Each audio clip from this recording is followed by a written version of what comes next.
This is getting out of control.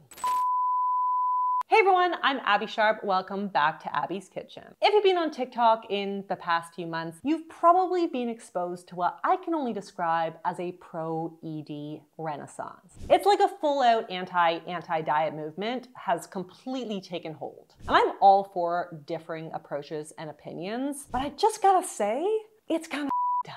Now, before we get in, a really quick disclaimer that I will be discussing eating disorders, body size, and restrictive eating, and showing examples of content that may promote some of these themes. So if this content would be triggering to you at all, please do sit this one out, and I'll catch you next week. Okay, let me hop in here super quick to tell you about my sponsor today, because if you watch a lot of my videos, you've probably seen my fur baby Poppy. She's so sweet. She basically thinks that this is her channel and she kicks up a fuss if she's not in the shot. Poppy is a double doodle. She's a barker, but she is so sweet. And while her favorite dinner is usually the kids' dinner scraps, she does love her Sundays for dogs. And as a dietitian dog mom, I love it too because it's made with entirely human grade ingredients, just like the foods I make for my human babies. And then it's air dried like beef jerky, so even though it's made without any preservatives, it is still shelf stable. It was founded by a veterinarian who wanted an option that was both nutritious and convenient, so I love that. And Poppy obviously loves the taste. So if you are looking for an option that you and your fur baby will appreciate, definitely check out my promo code Abby or use the link sundaysfordogs.com/Abby to get 50% off of your first order of Sundays for Dogs. You excited? Yeah. So if you thought that we left pro-ANA Tumblr back in 2012, think again. I literally opened my app and I'm immediately served a Liv Schmidt video on how to stay skinny. And if you watch more than like 10 seconds of it, you're gonna be sent a dozen more just like it. This is actually what the scientific community and research world would label as pro-ED or pro-anorexia content. And it is so pervasive and normalized that to hear it labeled like that probably seems ridiculous or extreme. And I just want to be super clear, not all weight loss or wellness content is ED coded. But when determining if content promoting a specific weight loss effort or diet is healthy or potentially disordered, I always like to ask about intention and tact. Is the intention behind these behaviors coming from a place of self-love and compassion for your own unique needs? Or are you trying to fulfill some external expectation for your body that may put you in harm's way? Likewise, is the tact or approach evidence-based, sustainable, gentle, and generally low risk? Or are we bouncing between extreme efforts for an aggressive quick fix? When we consider the intent and tact behind the recommendations of creators like Liv Schmidt, I would say it absolutely does not pass the healthy weight loss sniff test. I've lost 5 pounds in 1 week doing this diet. One thing that's making you fat is leptin. Foods to avoid that you wouldn't think about are like eggplant, tomatoes, potatoes. And even if the tips and hacks weren't a problem, which, let's be clear, saying tomatoes make you fat or calling a shake and electrolytes a hunger-crushing combo that is super satiating and filling is equally embarrassing and dangerous. But even when these tips are more moderate, the idea of a skinny hack is just gross. Also, equating skinny with feeling confident? No, babe. Those are not like synonyms. Nor should having your thigh be smaller than your guy's hand a goal. Like skinny should not be its own content genre. But welcome to TikTok in 2024. Honestly, every single time I see a new Liv Schmidt video pop up, I fully feel convinced that she must be trolling us. But then I look at the comments, like all praising her and all praising her tips, and I'm like, yeah, I think this is like her legit beat. And even if this was all just one big act, it is still causing tremendous harm. And listen, I get the appeal here. Liv represents the anti-diet movement. And basically all of those folks who feel called out for having an ED simply because they inherently want to be thin. I mean, a lot of people claim to hate me for this exact reason, but this is just really missing the nuance of what myself and many other anti-diet dietitians actually do. Many of you know that I often say that it is completely normal and okay and even expected that we would want to lose weight or be thin. And I believe in body autonomy and meeting people where they are, no matter what the goal. If I didn't, I wouldn't have a bunch of videos on safe, evidence-based strategies for weight loss. Not to mention, the why behind someone's weight loss goal isn't even my place to judge, even if it's like purely aesthetic. I don't care. That said, there is a big difference between making choices to change your body from a place of self-care and creating an entire brand around idolizing a specific body shape and size that for 99.99999% of the population would cause harm. The latter of which promotes messages that are unapologetically pro-ED. Now, another unsavory flavor of all of this restrictive problematic content is the tough love weight loss trend. So these are the girls who motivate themselves to go on a walk by calling themselves fat pigs and, claiming that the idea of being kind to yourself is full out BS. Oink oink chubby cheeks, yeah, you heard. But you know what? Every time I walk, the oinks get quieter. It's like it started off like oink oink oink. Now it's just like oink oink oink. It's like my fatness is leaving in the past. Like it's giving Biggest Loser circa 2010 vibes, and nothing good can come of that. And I get that some people may feel that this kind of militant and mean approach is the only way to help them meet their goals. But not only does shame, guilt, and self-loathing tactics exacerbate fat phobia and weight stigma, but research clearly shows that it results in poorer weight loss outcomes and increased disordered eating. Like, are we surprised that repeating oink oink to yourself as you take your morning walk doesn't have long-term legs? Like, there's no way that barnyard noises can motivate anyone for very long when the message lacks compassion, connection, and humanity. Again, we got to consider the intent and tact. It is certainly not evidence-based to hate bomb yourself, and it absolutely is not coming from a place of self-love and care.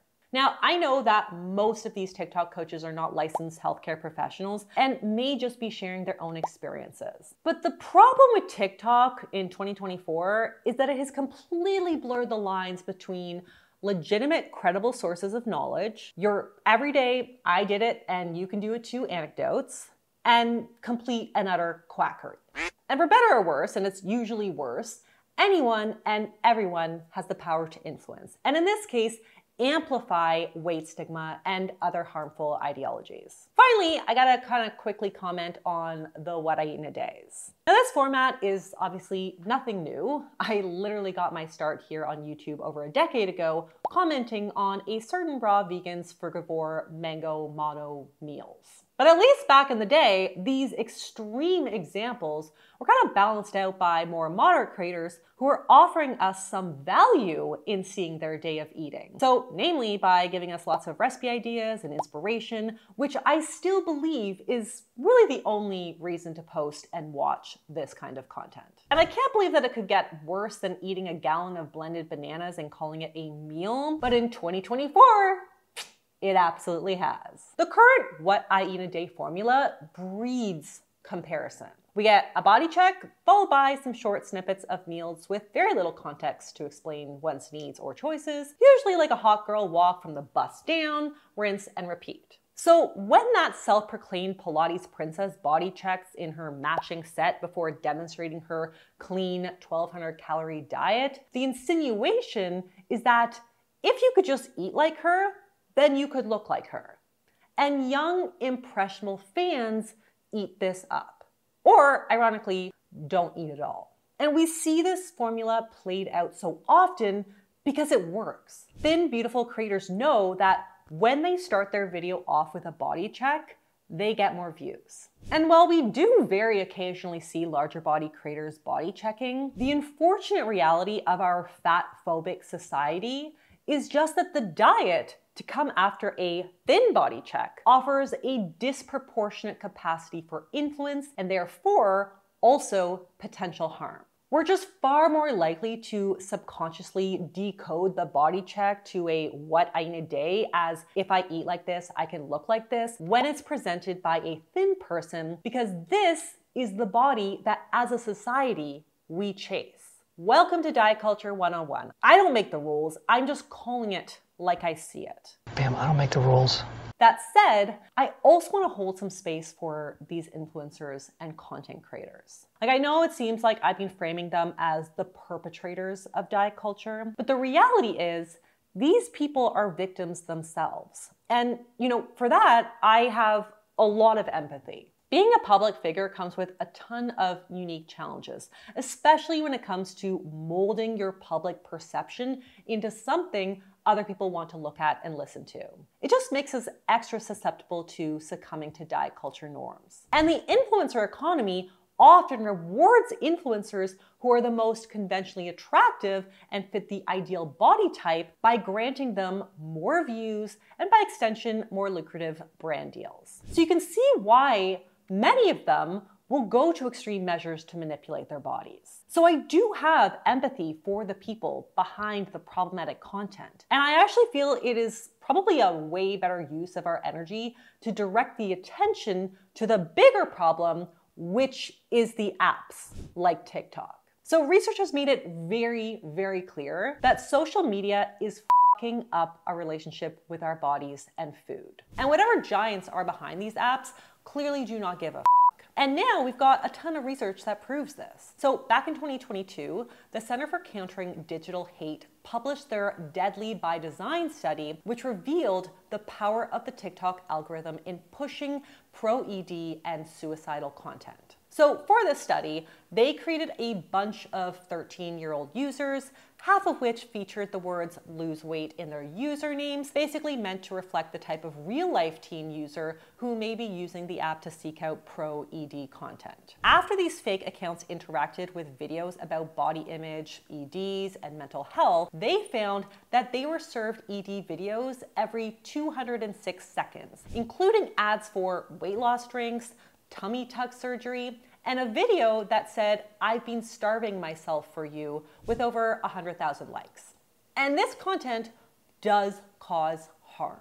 One study exposed young adult female TikTok users to videos about disordered eating, like restrictive diets like cleanses and body checks, and they found the women were then fed more problematic content, which in turn increased social media comparisons and ED symptoms. Another study found that being exposed to pro-ED content on TikTok for just 10 minutes would significantly reduce body satisfaction and increase the internalization of beauty ideals. Even content that could be described as body neutral had a negative effect. But let's just say you are now privy to your own tendencies towards disordered eating and you are actively blocking creators like Liv Schmidt. Maybe you're also seeking out pro-recovery accounts to help support your journey. The unfortunate reality is that you are still not safe. In one survey on girls between 10 and 22 with diagnosed EDs, they found that nearly half of the girls who visited pro-recovery websites picked up new tips on how to lose more weight. Another study looking at ED Twitter content found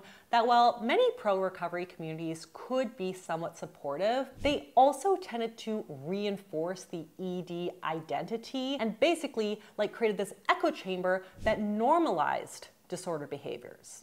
TikTok could absolutely protect us, it could, but it knows and wants to keep its core audience, aka Gen Z girls, plus countless kids who are under the 13 age limit who make their way onto the app, seeing as there's no protections or age verification built into the app. But this impressionable age group is at this particularly vulnerable time in their lives for shaping their relationship with their body and food. So, skinny culture can be horribly compelling and addictive at this age. But TikTok knows that even if it does the bare minimum to instill limitations and restrictions, that it could lose your precious scroll time to another app where this content is just more easily accessed.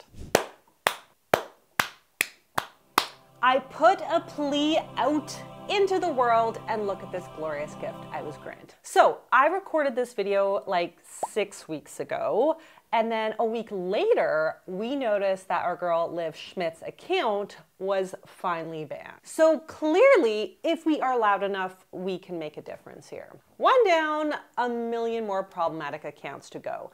But I would say, of course, it is a step in the right direction, and I'm very proud of us for that. But yeah, Protecting youth from the dangers of social media is like a topic that is near and dear to my own heart. And I'm just hopeful that the more we talk about these issues, the better things will get. And just because diet culture is still prevalent does not discount the massive steps we've taken and will continue to take in the upcoming years. So I'm just so grateful for all of your support for the work that I do here. But thank you guys so much for watching. Don't forget to give it a thumbs up, leave me a comment below, and I will see you next time on Abby's Kitchen. Bye-bye.